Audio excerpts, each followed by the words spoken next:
بسم اللہ الرحمن الرحیم۔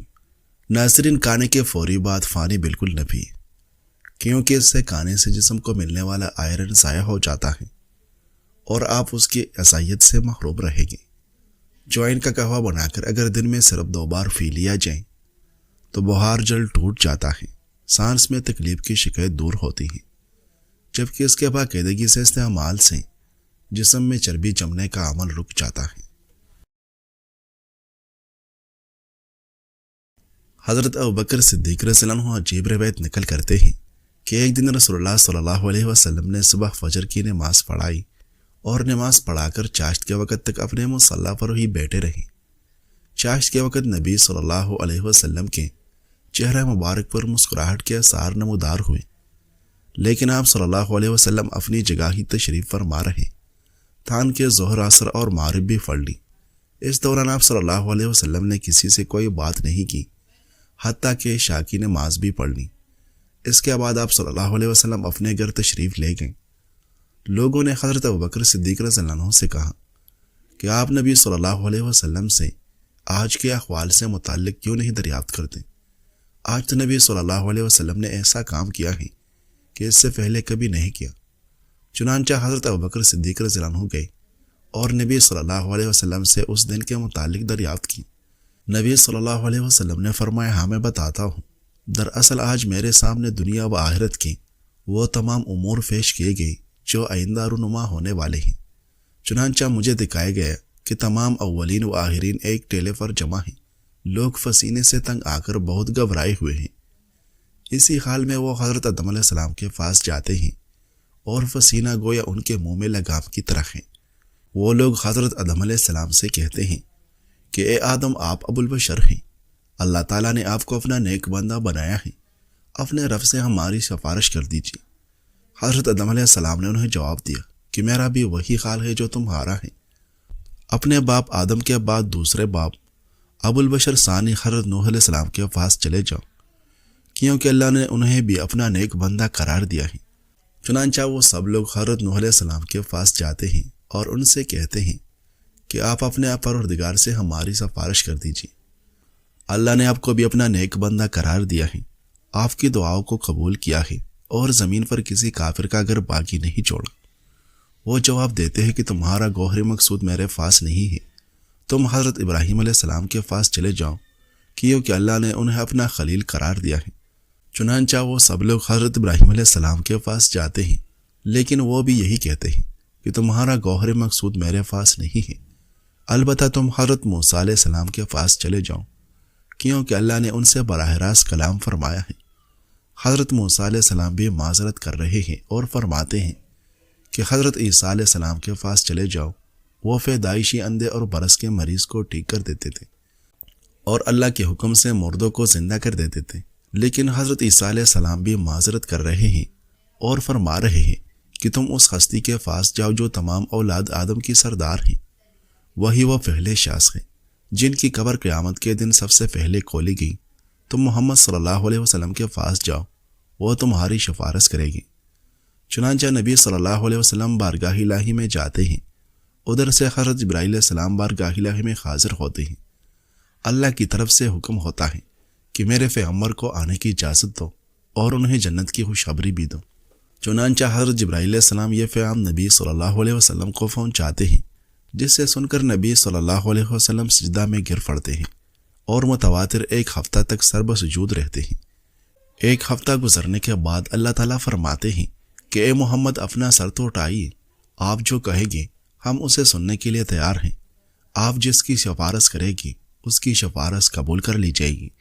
یہ سن کر نبی صلی اللہ علیہ وسلم سر اٹھاتے ہیں اور جو ہی اپنے رب کے روح تابان پر نظر پڑتی ہیں اسی وقت دوبارہ سجدہ ریز ہو جاتے ہیں اور مزید 1 ہفتہ تک سرب سجود رہتے ہیں۔ پھر اللہ تعالیٰ فرماتے ہیں کہ اپنا سر تو اٹھائیے، آپ جو کہیں گے اس کی سماعت ہوگی اور جس کی سفارش کرے گی قبول ہوگی۔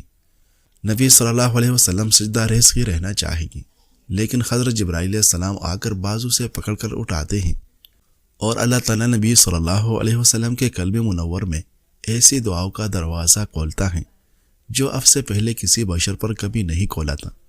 چنانچہ اس کے بعد نبی صلی اللہ علیہ وسلم فرماتے ہیں، پروردگار، تو نے مجھے اولاد آدم کا سردار بنا کر پیدا کی اور میں اس پر کوئی فخر نہیں کرتا۔ قیامت کے دن سب سے پہلے زمین میرے لیے کھولی گئی، میں اس پر بھی فخر نہیں کرتا۔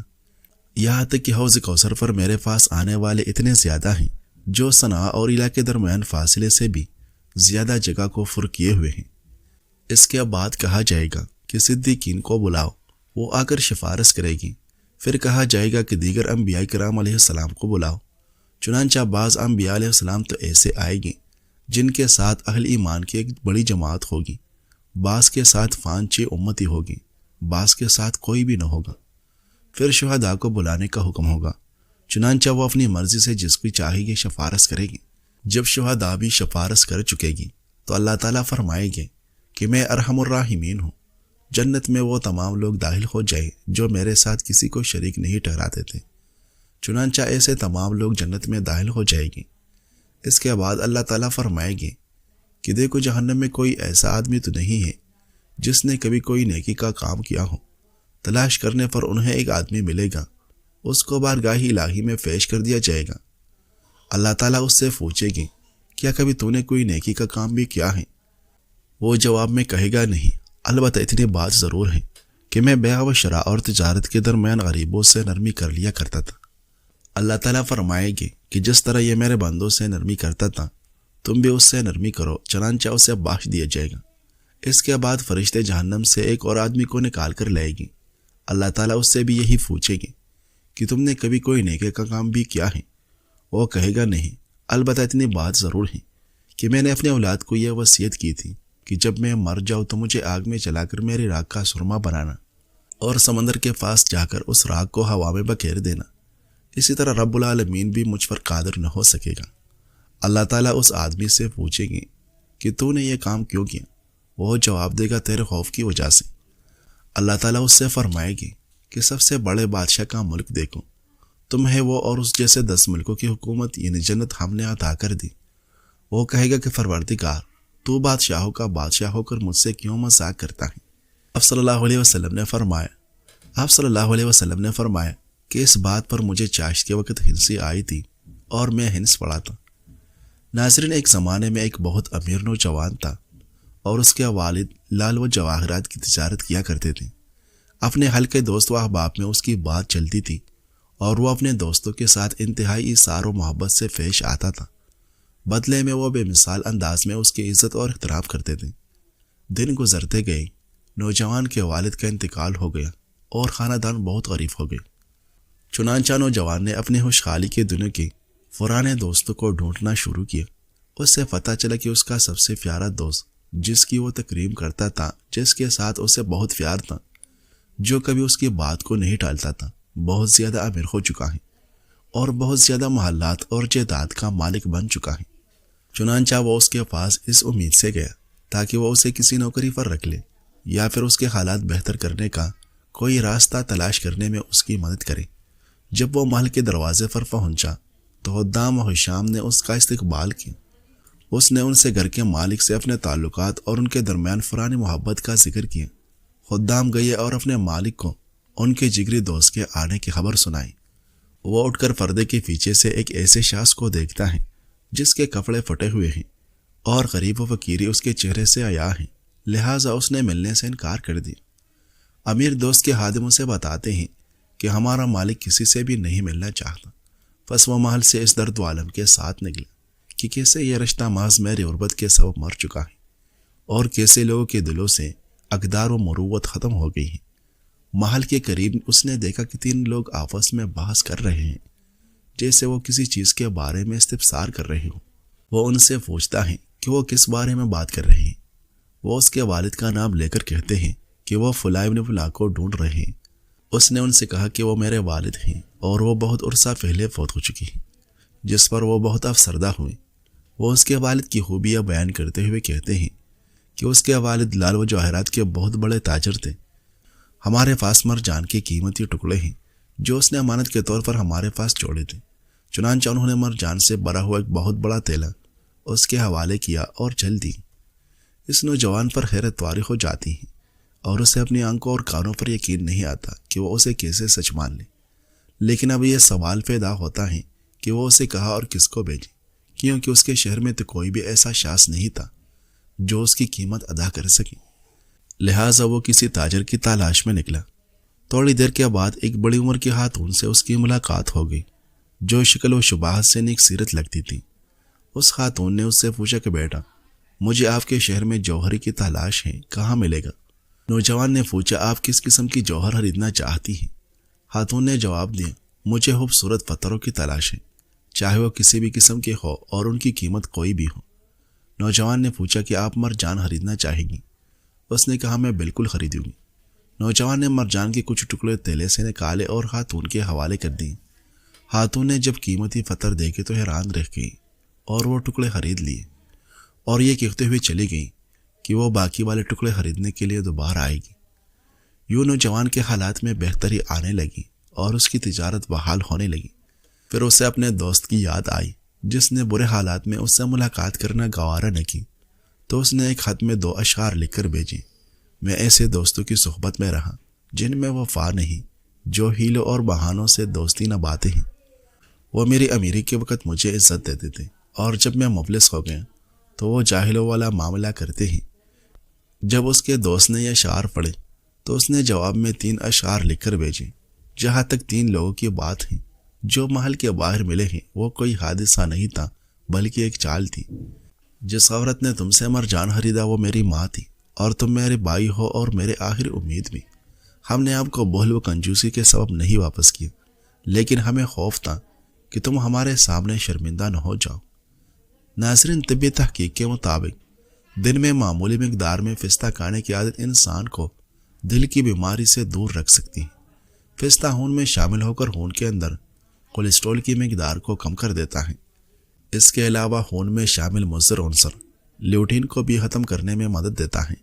اس تحقیق کے دوران ماہرین نے یہ بھی نوٹ کیا کہ پھل اور پتے دار ہری سبزیاں کھانے سے شریانوں میں جمع کولیسٹرول کو پگھلا دیا جا سکتا ہے۔ پستہ کا روزانہ استعمال کینسر کے امراض سے بچاؤ میں مددگار ثابت ہوتا ہے۔ پستوں میں وٹامن ای کی ایک خاص قسم موجود ہوتی ہے جو کینسر کے خلاف انتہائی مفید ہے۔ امرود قبض سے نجات کے لیے مفید ہے۔ جامن شوگر کنٹرول کرنے میں معاون ہے۔ کھجور دل کی بیماریاں دور کرنے میں مددگار ہے۔ سنن ابن ماجہ میں حدیث ہے، نبی کریم صلی اللہ علیہ وسلم نے فرمایا، جو کوئی مسلمان اپنے مسلمان بھائی کو کسی مصیبت میں تسلی دے تو اللہ تعالیٰ قیامت کے دن اسے عزت کا جوڑا پہنائے گا۔ حضرت عبداللہ بن مسعود رضی اللہ عنہ سے روایت ہے کہ رسول کریم صلی اللہ علیہ وسلم نے فرمایا، جو شخص کسی مصیبت زدہ کو تسلی دیتا ہے تو اسے بھی مصیبت زدہ کے بقدر اجر و ثواب دیا جاتا ہے، یعنی مصیبت آنے پر مصیبت زدہ شخص کو اجر عظیم ملتا ہے، اسی مصیبت سے اس کے گناہ معاف ہوتے ہیں، تو مصیبت زدہ شخص کو تسلی دینے والے کو بھی یہی اجر و ثواب ملتا ہے۔ کسی مسلمان بھائی بہن کو تسلی دینا اس کے ساتھ ایک قسم کی مدد کرنا بھی ہے، اور کسی کے ساتھ مدد کرنے کے بارے میں صحیح مسلم کی روایت ہے۔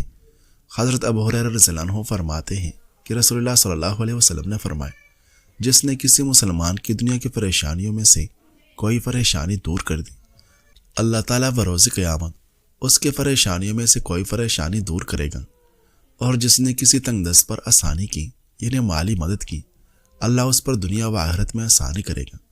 اور جس نے کسی مسلمان کی پردہ فوشی کی، اس کے گناہ لوگوں پر ظاہر نہیں کیا بلکہ اسے اچھے اخلاق سے نصیحت کی، تو اللہ تعالیٰ دنیا و آخرت میں اس کی پردہ فوشی فرمائے گا۔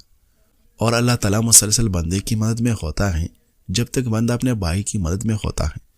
لہٰذا کوشش کرنی چاہیے کہ اپنے مصیبت زدہ مسلمان بھائی بہن کو اس کی مصیبت سے نکالنے میں مدد کریں۔ اگر آپ کوئی مدد نہیں کر سکتے تو کم از کم انہیں تسلی دلاسا اور اچھا سا مشورہ ضرور دیا کریں۔ ناظرین، سردیوں میں کھانسی اور نزلہ بہت عام ہوتا ہے۔ اس کی وجہ یہ ہے کہ سرد خشک ہوا وائرس کے پھیلاؤ میں مدد کرتی ہے، اور سورج کی کم روشنی مدافعتی نظام کو کمزور کرتی ہے، جس سے انفیکشن کا خطرہ بڑھ جاتا ہے اور ناک بھری ہوئی، گلے میں خراش، چھینک اور کھانسی جیسے علامات پیدا ہوتی ہیں۔ ان مسائل سے محفوظ رہنے کے لیے گڑ اور خشک ادرک کو صحت کے لیے فائدہ مند سمجھا جاتا ہے۔ دونوں نزلہ زکام اور کھانسی سے لڑنے میں مدد کرتے ہیں۔ ادرک کھانے سے بلم کم ہوتا ہے۔ ادرک سانس کے مسائل کو روکنے میں بہت فائدہ مند ہے۔